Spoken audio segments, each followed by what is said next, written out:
As a conductor trainee, you're going to have to learn to complete a Class 1 brake test, and during that process, you're going to need to do a couple of things. The very first thing is to establish three-step protection with your engineer.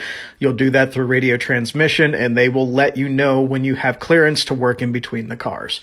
Now, with a Class 1 brake test, you are putting yourself in a position to fill out a 1043BT, which is a form that needs to be completed at the initial terminal, so where the train is built and released from.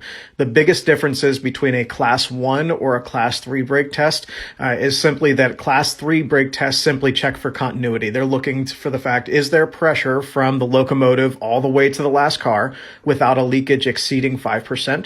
And the brakes apply and release on just the last car. A Class 1 requires you to visually inspect every brake piston on every car to ensure it applies and releases. To complete that Class 1 brake test, 100% of the brakes need to apply and release before that train can leave the yard, and you can complete that 1043BT form to pass on to the crew.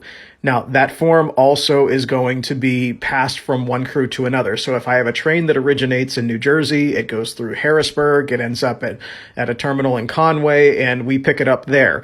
Once we exchange crews, they have to let us know that there are good brake slips on the locomotive before they can leave for the day.